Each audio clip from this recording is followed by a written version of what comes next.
अस्सलाम वालेकुम नाजरीन, मैं मुशाहिद हुसैन पाशा आपके सामने हाजिर हूँ लेकर आपका अपना प्रोग्राम जिसका नाम है आतंकवाद का विरोध।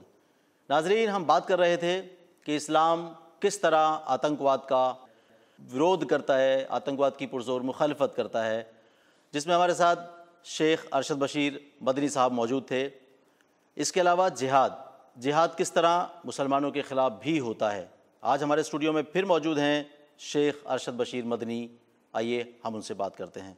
अस्सलाम वालेकुम। वालेकुम अस्सलाम वरहमतुल्लाह। शेख साहब, आपका तहे दिल से इस्तकबाल है। अल्हम्दुलिल्लाह, जज़ाकल्लाह। मदनी साहब, मेरा सवाल है कि क्या दहशतगर्दी को, आतंकवाद को रोकने में इस्लामिक एजुकेशन अपना कोई अहम रोल अदा कर सकती है? अगर हाँ तो कैसे? इस्लाम ही वाहिद रास्ता है दुनिया से मुकम्मल दहशतगर्दी को ख़त्म करने का, और सही मानों में अमन आएगा इस्लामी तालीमात से, और अल्टीमेट जो पीस है यानी आखिरत का अमन भी आएगा तो इस्लामी तालीमात से ही। इसको कैसे हम प्रूव कर सकते हैं?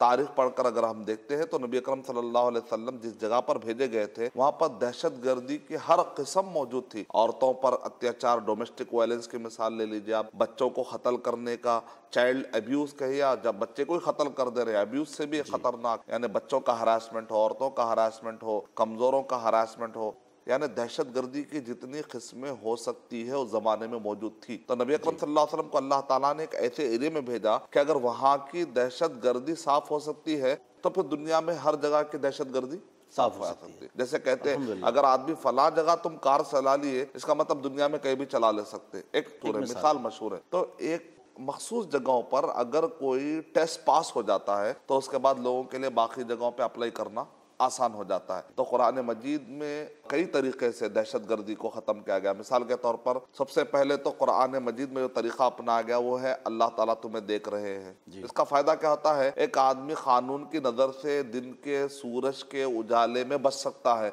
रात के अंधेरे में या छुपे हुए जहाँ पर कोई भी हिडन कैमरे कुछ भी नहीं हो तो हो सकता है कि आदमी छुप कर बहुत कुछ काम करे, लेकिन अल्लाह ताला तो अंधेरे में भी देख लेते हैं। बेशक अल्लाह ताला को तो कोई कमी नहीं है, कोई अल्लाह ताला ऐब से पाक है, अल्लाह ताला बेनियाज है, अल्लाह ताला को कोई रोशनी की जरूरत नहीं है। अंधेरे में भी अल्लाह सुब्हानहू ताला सब क्या हो रहा है अल्लाह ताला को सब पता है। तो ये तसव्वुर इंसान को हर किस्म की दहशतगर्दी से रोक सकता है। इसी तरीके से आखिरत का तसव्वुर इंसान को हर किस्म की दहशतगर्दी से रोक सकता है। कुरान मजीद की एक आयत है सूरह माइदा नंबर 5 की आयत नंबर 33-34 में अल्लाह ताला इरशाद फरमा रहे, इन्नमा जज़ाउल लज़ीना युहारिबूनल्लाह व रसूलहु व यसअऊना फिल अर्दि फसादन अन युक़त्तलू व युसल्लबू व तुक़त्तअ अयदीहुम व अर्जुलुहुम मिन खिलाफिन अव युनफ़ू मिनल अर्द ज़ालिका लहुम ख़िज़्युन फ़िद दुनिया व लहुम फ़िल आख़िरति अज़ाबुन अज़ीम। यानी अल्लाह ताला कह रहे हैं कि अगर जमीन में कोई फसाद बर्पा करता है, हरास करता है, तो गोया कि वो क्या कर रहा है? गवर्नमेंट को चैलेंज कर रहा है, सिस्टम को चैलेंज कर रहा है। तो ऐसे लोग जो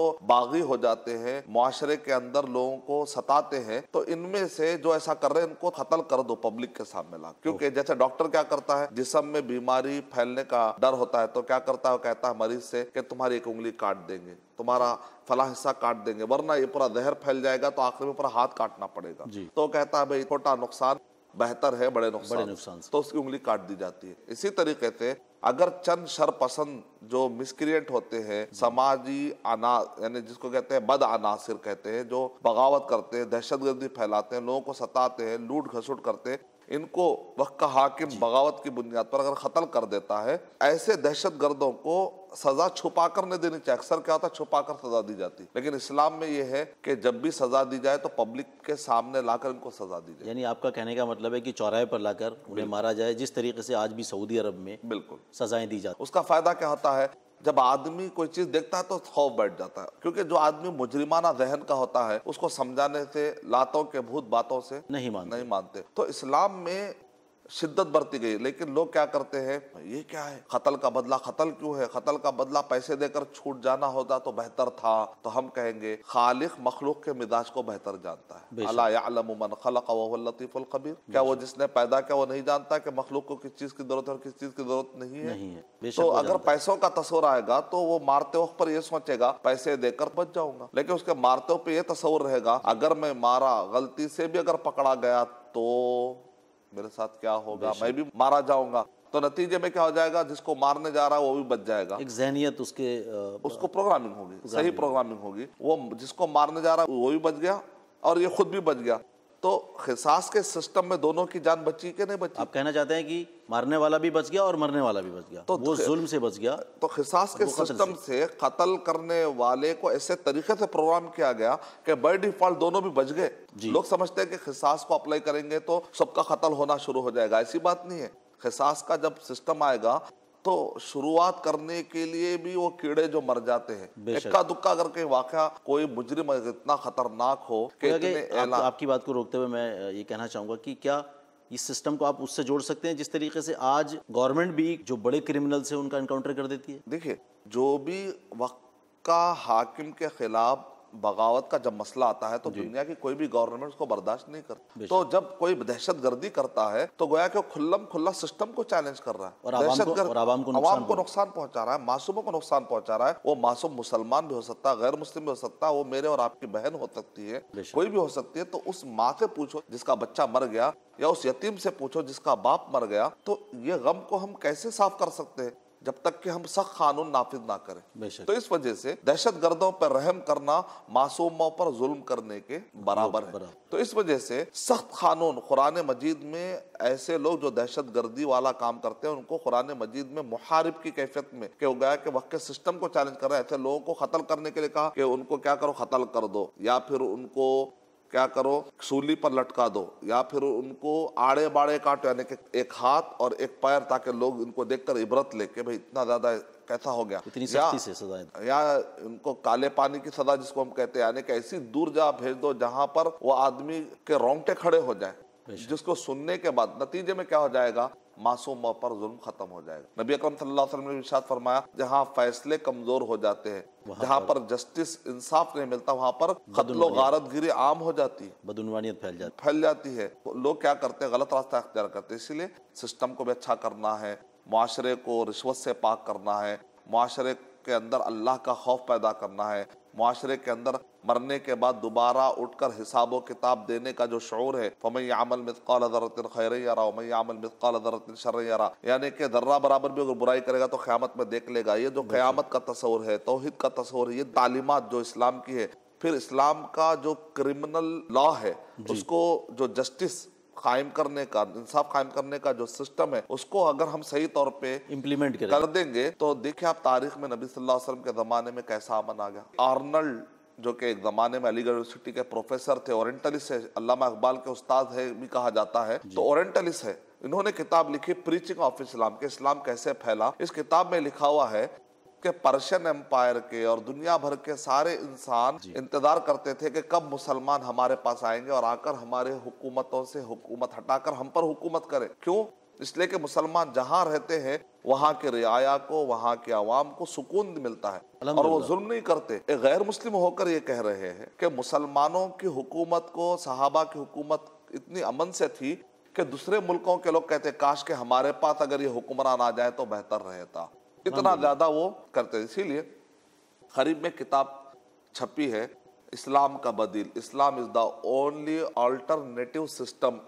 ये किताब मुराद होफमैन, ये दरअसल कोने जर्मनी के एक एम्बेसडर थे जिन्होंने इस्लाम कबूल किया। लोग परेशान हो गए कि भाई इतना बड़ा पढ़ा लिखा आदमी इस्लाम कबूल क्यों कर रहा है, जबकि इस्लाम दहशतगर्दी वाला रिलीजन है। ये आदमी दहशतगर्दी वाले, बारबैरिक निजाम वाले, सिस्टम वाले, अनसिविलाइज कल्चर वालों के पास कैसे जाएगा ये आदमी। तो मुराद होफमैन ने ना सिर्फ इस्लाम कबूल किया बल्कि जवाब दिया उनको जवाब में कहा, इस्लाम ही only alternative, Islam is the only alternative religion, इस्लाम ही वाहिद अब तुम्हारे लिए रास्ता रह गया है। यूरोप अमेरिका के लोग अगर अपने फैमिली सिस्टम को अच्छा करना चाह रहे हैं, अपने सुकून को वापस लाना चाह रहे हैं, और डेथ ऑफ वेस्ट जो मगरिबी तहजीब मरने के दहाने पर है, अगर इस बुरे कल्चर को खत्म करते हुए इंसानियत को वापस बचाना चाहते हैं और वापस अमन की जिंदगी चाहते हैं, तो उनको चाहिए कि इस्लाम का जो जस्टिस, इंसाफ कायम करने का जो लॉ है, जो सिस्टम है, इसको जब तक अप्लाई नहीं करेंगे सोसाइटी के अंदर अमन नहीं आ सकता। इतनी बड़ी किताब उन्होंने लिख दी। ना सिर्फ मतलब इस्लामिक टीचिंग्स को, कुरान की टीचिंग्स को अमल जिंदगी में लाना बहुत जरूरी है, लाना पड़ेगा। हम देखते हैं कि जब लोगों ने सही तौर पर इन तालीमात को पढ़ा, जैसा कि केरला में कमला दास सुरैया नामी एक खातून, इतना बड़ा नाम था, उन्होंने कहा ये औरत के ऊपर जो पर्दे का सिस्टम है ना, ये बारबैरिक ला है, औरत के ऊपर जुल्म है। लेकिन बाद में एक अचानक वो एक दिन बुर्का पहनकर फोटो लेती है, हिजाब पहनकर फोटो लेती है और मीडिया में फैलाते थे। लोग कहते हैं कि भाई कल तक 50 साल जिसने हिजाब के खिलाफ लिखा वो औरत हिजाब पहन रही है। उनसे पूछा गया ये क्या है, तो कहा कि मैं लिखते लिखते मैंने इतना रिसर्च किया, वो रिसर्च करते करते मुझे यकीन हो गया कि मैं गलत हूँ और अल्हम्दुलिल्लाह। हिजाब का सिस्टम सही। नाजरीन, किस तरीके से बताया कि कुरान अपनी तालीमात से आतंकवाद की बेपनाह मुखालिफत करता है। इसी ताल्लुक़ से शेख साहब मेरा सवाल है कि माशरे का अमन और जहनी अमन, इंटरनल और एक्सटर्नल, ये अमन क्या है? एक होता है एक्सटर्नल पीस, दूसरा होता है इंटरनल पीस। एक अगर मान लीजिए कि एक आदमी जहनी तौर पर सुकून में है लेकिन सोसाइटी के अंदर सुकून नहीं है, तब भी प्रॉब्लम। अगर सोसाइटी में अमन है लेकिन आदमी के अपने अंदर अमन नहीं है, तब भी प्रॉब्लम। तो दोनों अमन इंसान को चाहिए। नबी अकरम सल्लल्लाहु अलैहि वसल्लम ने इरशाद फरमाया, मुआफन फी जसदिही और कमा क़ाला सल्लल्लाहु अलैहि वसल्लम के आमिनन फी सिरबिही, यानी एक आदमी अगर इस हालत में सुबह करता है कि वो आदमी जिस्म में अच्छा है और अपने घर में वो अच्छा है, एक रात का उसके पास खाना है, तो चलो उस दिन तो उसका सुकून से गुजराना। तो इतना अमन कब होगा? जबकि सोसाइटी भी अच्छी हो, आदमी का जहनी तौर पे अमन भी अच्छा हो।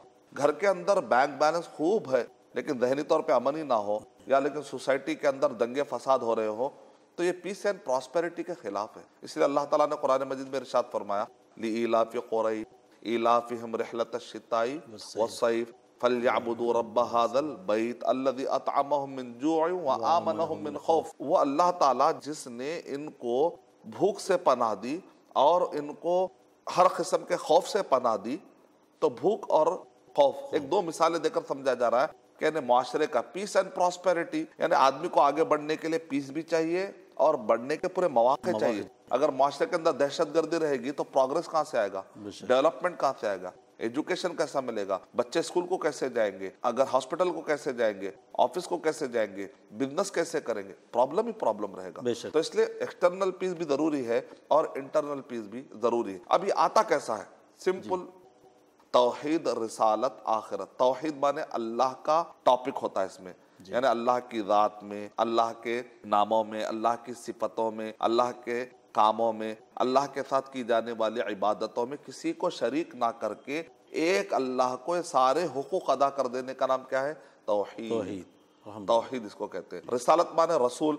कई रसूल और नबी आते रहे लेकिन आखिरी रसूल और आखिरी नबी अब कौन है? मोहम्मद सल्लल्लाहु अलैहि वसल्लम है। तो अल्लाह अस्सलाम है, सलामती देने वाला है। तो सलामती का सिलेबस हम तक पहुंचाने वाले कौन है? मोहम्मद सल्लल्लाहु अलैहि वसल्लम है। और इसके मुताबिक क़यामत का तसव्वुर, अगर मैं किसी पर अत्याचार करूंगा, जुल्म करूंगा, तो क़यामत के दिन अल्लाह ताला मुझे छोड़ेंगे नहीं। अगर मैं दुनिया में किसी तरीके से बच भी जाऊं तो क्या क़यामत में बच जाऊंगा? नहीं बचूंगा। ये तसव्वुर, तौहीद, रिसालत, आखिरत एक इंसान को मेंटली क्या करता है? किसी भी किस्म के गलत काम करने से रोकता है। नतीजे में क्या, हर कोई अगर रुकता चला जाएगा तो माशरे में अमन आ जाएगा। एक पॉइंट है, क्योंकि अमन शुरू होता है आदमी के अपने इंडिविजुअल से, फिर घर, फिर खानदान, फिर सोसाइटी, फिर पूरा मुआशरा है। लेकिन हर इंडिविजुअल का जहन ही अगर खराब हो तो वो दूसरे पे अमन क्या ला सकता है? पहला पॉइंट। दूसरा पॉइंट ये है, अमन होने के लिए अकीदा सही होना जरूरी है। मिसाल के तौर पे, अगर दो खुदा होते संसार में तो दोनों बला होते संसार में। इधर एक कहता कि मेरी सुनो, उधर एक कहता मियाँ चुप रहो। इधर एक कहता कि बारिश रहे, उधर एक कहता कि गर्मी रहे। नतीजे में क्या होता? आसमान और जमीन। कुरान मजीद में अल्लाह ताला ने बड़े प्यारे अंदाज में समझाया।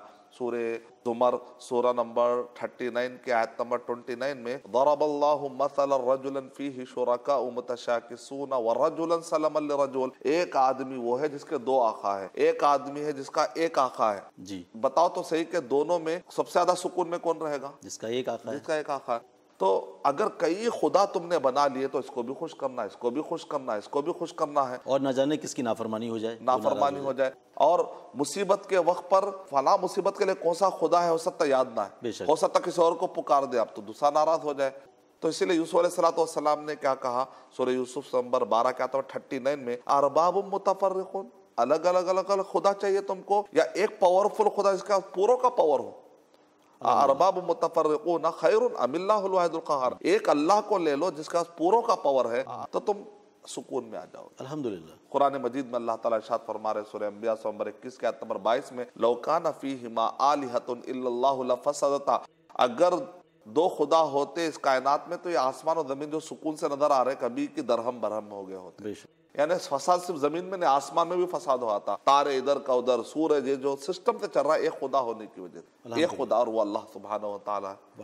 तो कुरान मजीद में अल्लाह ताला इरशाद फरमा रहे हैं सूरह मोमिनून नंबर 23 के आयत नंबर 91 में, मत्तखज़ल्लाहु मिन वलद व मा कान मअहू मिन इलाहिन इज़ल लज़हब कुल्लु इलाहिन बिमा खलक़ व लअला बअदहुम अला बअद। अल्लाह ताला ने कोई बेटा नहीं बनाया, अल्लाह ताला के साथ कोई शरीक नहीं है। अगर कोई ऐसा होता तो फिर वो दोनों लड़ते थे और एक दूसरे से कंपटीशन में आकर एक दूसरे पर हावी होने की कोशिश करते, नतीजे में क्या होता, नुकसानात हो जाते। तो बहरहाल ये आयतें मैंने जो पेश की है, अगर एक खुदा को मान लेंगे तो वो एक गुलाम जिसका एक आंखा जितना सुकून में रहता है, एक खुदा को मानने वाला भी क्या होता है, ऐसे ही सुकून में होता है। पहले ज़हनी अमन आ गया, अब मुआशरे का अमन कैसे आएगा? जब जस्टिस जो लॉ है, इस्लाम के जो क्रिमिनल्स को सबक सिखाने का जो कानून है, इंसाफ का कायम करने के जो कवानीन है, जिना पर हद कायम की जाए और इसी तरीके से चोरी पर हाथ काटने का जो हुक्म दिया गया है, ऐसे शदीद सजाएं हैं, इसके ऐलान से लोग कांपने लगते हैं। नतीजे में मुआशरे के अंदर क्या हो जाएगा, लोग ये समझते हैं कि सऊदी अरब में शायद हर एक के हाथ कटे हुए होंगे, क्योंकि वहां पर हाथ काटने का, आप बिलीव कीजिए वहां पर हमको हाथ कटे हुए मिलते नहीं है, क्योंकि हाथ कटने का ऐलान करते ही कई लोग चोरी करते नहीं। एक वक्त तो ऐसा था, मलिक अब्दुल अजीज रहमतुल्लाह अलैह का जमाना होते होते लोग कहते हैं हम हज को गए खरीब के ज़माने में, तो गुज़िश्ता ज़माने में ऐसे भी हालात आ गए कि सोने की दुकानें, कीमती दुकानों पर सिर्फ चादर उड़ाकर नमाज को चले जाते, वापस आने तक हर चीज़ अपनी जगह पर। सबको मालूम है अगर पकड़े गए तो हाथ कट जाएगा। ये इस्लामी तालीम इंसान की सोच, ये साइकोलॉजी है। साइकोलॉजी। अल्लाह ताला मखलूक के बारे में ज़्यादा बेहतर जानते हैं, इसीलिए गाड़ी का इन्वेंटर जो होता है ना, वो ज्यादा बेहतर जानता है गाड़ी के मैकेनिक्स। हम जो जिस्म के मैकेनिक हैं, असल इसका इन्वेंटर कौन है? अल्लाह ताला। अपने लिए अपने कानून बनाने के बजाय हमारा पैदा करने वाला अगर हमारे कानून दे तो बेहतर है, क्योंकि मैंने अपने आप को पैदा नहीं किया। तो जैसा ऊपर वाले ने मुझे पैदा किया तो मुझे कॉन्फिडेंस है कि मैं अच्छा हूँ, तो ऊपर वाला मेरे लिए जो कानून देगा ना, उस पर भी कॉन्फिडेंस होना चाहिए। बेशक। और अगर जो जमीन है, ये जमीन पर क्या चीज सूटेबल है और क्या चीज सूटेबल नहीं है, वो ज्यादा बेहतर जानेगा। जो कानून ऊपर वाले ने उतारा है वो कानून ज्यादा बेहतर रहेगा, या हम अपनी तरफ से कुछ बना ले। मैकेनिक अगर मशवरा देना शुरू कर दे कि भाई पेट्रोल नहीं, पानी भी डाल लो चल जाएगा, तो क्या मैकेनिक की बात मान लेते? आप कहेंगे नहीं भाई बायोलॉस में तो लिखा हुआ है, तो ऐसी बात नहीं, इन्वेंटर ने कह दिया। गाड़ी के शोरूम की तरफ से जो इन्वेंट करने वाले साइंसदानों ने कह दिया कि इसमें पेट्रोल डालो, इसमें गर्म पानी मत डालो, मैं तुम्हारी बात क्यों सुनूं? तो मैकेनिक तो कुछ भी कहेगा। बिल्कुल। तो हमको चाहिए कि सही अथॉरिटी कौन है मालूम करे, इंसान के ऊपर जो असल क्रिएटर है उसको मालूम करने की कोशिश करे, सारे मसले हल हो जाएंगे। अल्हम्दुलिल्लाह। नाजरीन, किस तरीके से शेख साहब ने ये बात समझाई कि अमन, जहनी अमन और माशरे का अमन किस तरीके से हमारे दिलों में आएगा, वो तालीम से आएगा, वो कुरान की तालीम से आएगा, सीरत नबी से आएगा। शेख साहब, इसी के ताल्लुक़ से मेरा एक अगला सवाल है कि इस्लाम में नौजवानों को अपने शौक़ के लिए क्या जानवरों को, परिंदों को मारने की इजाज़त है? हाँ, बहुत अच्छा आपने सवाल। लोग क्या करते हैं, बिल्ली को रस्सी से बांध देते हैं और सब लोग उसके ऊपर शूट करना शुरू कर देते हैं, खाली निशाना लगाने के लिए। आपको एक जानवर मिला जो आप बगैर किसी मकसद के मार रहे हैं। नबी अकरम सल्लल्लाहु अलैहि वसल्लम ने कहा, एक औरत थी, वो बिल्ली को पालने का बड़ा शौक था, या बिल्ली को पहले उसने रख लिया, लेकिन ना खाना देती थी ना कुछ, यहाँ तक कि वो बिल्ली जमीन की घास फूस खाते खाते आखिर में मर गई। तो नबी अकरम सल्लल्लाहु अलैहि वसल्लम ने फरमाया, उस बिल्ली के इस बदतमीजी और गलत सलूक की वजह से ये औरत जहन्नम में चलेगी। यानी इस्लाम में एनिमल राइट तक है, इस्लाम में एनिमल राइट्स तक है। नबी अकरम सल्लल्लाहु अलैहि वसल्लम ने इरशाद फरमाया कि तुम मसबूरा, माने मसबूरा यानी कि किसी जानवर को या परिंदे को या कबूतर को बांध कर अपने निशाने का जरिया मत बनाओ। हाँ, अगर आप खाने के लिए आप कोई चीज जो आपके लिए जायज है, इस्लाम में जो हलाल है, जो परिंदे या वो जानवर जो हलाल है, अगर वो भाग जाते हैं, आपके कंट्रोल से आउट ऑफ कंट्रोल होकर भागते हैं, फिर आप निशाना बना के फिर उसके बाद जाकर उसको खाने की कोशिश करते हैं, या मकसद है खाने का, ये अलग बात है। खाने का मकसद है, खाने का मकसद नहीं है सिर्फ शौक पूरा करना है, मार रहे हैं तो आप किसी दीवार पे मारिए, कोई टारगेट पूरा करिए। कई लोग जैसे परिंदों को मारते हैं, चिड़ियों को मारते हैं और बेवजह मारते हैं, वो उनको खाते भी नहीं है, वो शौक मार दिए और खुश हो चले जाते, आज मैंने कबूतर को मार दिया, वो कबूतर कहाँ जाकर गिरा किसको उसका ख्याल नहीं रहता है। तो इस वजह से ये जानवरों के साथ अत्याचार है, इस्लाम इसको पसंद नहीं करता। तो नबी अकरम सल्लल्लाहु अलैहि वसल्लम ने इरशाद फरमाया, एक शराब पीने वाला एक आदमी एक मर्तबा कुत्ते पर रहम खाते हुए उसने पानी पिला दिया, अल्लाह को अदा इतनी पसंद आई कि अल्लाह ताला ने कहा इसको जन्नत में डाल दो। अल्हम्दुलिल्लाह। यानी मतलब ये है कि अल्लाह ताला इंसान पर, जानवरों पर रहम करना सिखाते। इरहमु मन फिल अर्द यरहमुकुम मन फिस समा, तुम जमीन वालों पर रहम करो, अल्लाह ताला तुम पर रहम करेंगे। करो तुम मेहरबानी अहले जमी पर, अल्लाह मेहरबान होगा अर्शे बरी पर। ये पहला सबक है किताबे खुदा का कि है सारी मखलूक कुंबा खुदा का। करो तुम मेहरबानी अहले जमी पर, खुदा मेहरबान होगा अर्शे बरी पर। बहुत अच्छे, बहुत अच्छे शेख साहब, इतने अच्छे तरीके से आपने समझाया। नाजरीन, आपने देखा कि किस तरीके से शेख साहब ने हमें ये बताया कि कुरान शरीफ में एनिमल राइट्स का कितना ख्याल रखा गया है। जानवरों को अपने शौक़ के लिए कभी नहीं मारना चाहिए। अपनी बात यहीं ख़त्म करते हुए मैं आपसे इजाज़त चाहता हूँ। अगले एपिसोड में फिर आपसे मुलाकात होगी। अस्सलामु अलैकुम। अस्सलामु अलैकुम व रहमतुल्लाहि व बरकातहू।